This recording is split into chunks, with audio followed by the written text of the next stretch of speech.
কাবা ঘরের 4টা কর্নার আছে, এর মধ্যে একটা কর্নারের নাম হচ্ছে রুকনুল হাজারিল আসওয়াদ, ব্ল্যাক স্টোন কর্নার। এই হাজারুল আসওয়াদের এই কর্নারে একটা পাথর আছে, এই পাথরটাতে চুমু দেওয়ার জন্য লোকজন ধাক্কাধাক্কি করে। আপনারা যারা হজ উমরা গিয়েছেন দেখছেন না, এই হাজারুল আসওয়াদে চুমু দেওয়ার কারণ হচ্ছে এই পাথরে চুমু দিলে যিনি চুমু দেয় তার গুনাহগুলো এই পাথর টেনে নেয়। এই হাজারুল আসওয়াদ পাথর আপনার পক্ষে সাক্ষী দিবে, এটাকে আল্লাহ ঠোঁট দিবে, মুখ দিবে, চোখ দিবে, আর আল্লাহর সামনে দাঁড়িয়ে কিয়ামতের দিন বলবে, আল্লাহ তোমার এই বান্দা তার 2 ঠোঁট দিয়ে আমাকে চুমু দিয়েছিল, এর জান্নাত না দেওয়া পর্যন্ত আমি এই পথকে ছাড়বো না।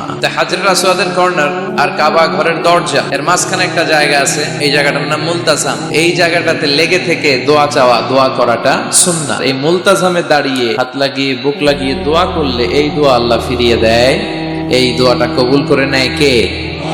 সাহাবারা এটা করতেন। কিন্তু এই মুলতাজামে তো সহজে জায়গা পাওয়া যায় না, লক্ষ লক্ষ হাজী সাহেব মুআতামিরুন উমরাকারীরা ধাক্কাধাক্কি করে ওই জায়গায়। তো এক ইমাম সাহেব সে অনেক ধাক্কাধাক্কি করে যুদ্ধ করে মুলতাজামে হাত লাগানোর সুযোগ পেয়েছে। হাত লাগায় ধাক্কার চোটে সে তাড়াতাড়ি করে আল্লাহর কাছে দোয়া করতেছে যে, আল্লাহ জীবনে যত দোয়া করছি আর যত দোয়া করব এই সব দোয়া তুমি কবুল করে নিও। এই একটাই দোয়া। He work smart, say smartly কাজ করেছে। ইট ডাজন্ট ওয়ার্ক হার্ড, সে কষ্ট করে ওদিকে ধাক্কাধাক্কির মধ্যে, আল্লাহ আমারে গাড়ি দাও, বাড়ি দাও, নারী দাও, এটা লাগবে ওটা লাগবে, আমার অসুস্থতা, আমার শাশুড়ি অসুস্থ, আমার আম্মা অসুস্থ, এরে ভালো করো, এরে সম্পদ দাও, এর দারিদ্রতা বিমোচন করো, এত কিছু এখানে করার সুযোগ নাই। ওইখানে ধাক্কাধাক্কি, ওখানে যুদ্ধ। এবার ওইখানে এই দোয়া যদি কবুল হয়ে যায়, এবার বাড়িতে এসে দোয়া শুরু। সুবহানাল্লাহ পড়েন। এজন্য মুমিনরা they don't work hard, they work smart. তারা মেধাকে কাজে লাগায়, ঝুপ বুঝে কোপ মারে। যখন দোয়া করলে কবুল হয় তখন দোয়া করার দরকার আছে না নাই? আল্লাহ যদি আমাদের সবাইকে জান্নাতুল ফেরদাউস দেয়, ধাক্কাধাক্কি হবে।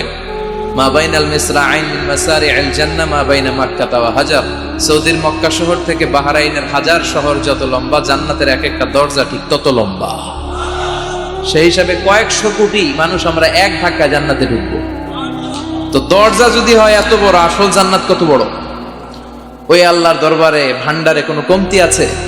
বিশ্বনবী বলেন হাদিসে কুদসিতে আল্লাহ ফরমান, লাউ আন্না আউওয়ালাকুম ওয়া আখিরাকুম ওয়া ইনসাকুম ওয়া জিন্নাকুম কামু আলা সাঈদিন ওয়াহিদ। পৃথিবীর সব মানুষগুলো সাইয়েদনা আদম থেকে শুরু করে up to the day of judgement, পৃথিবীর সবাই যদি আল্লাহর কাছে যার যা লাগে ফরিয়াদ করা শুরু করে দেয়, আল্লাহ দাও, এটা দাও, এটা দাও, আল্লাহ বলে আমি তোদের যা চাওয়া আছে সব যদি দিয়ে দেই, তারপরেও আমি আল্লাহ ধন ভান্ডারের 1 ইঞ্চিও কমবে না। তো এই জন্য সবসময় কার কাছে চাইতে হবে?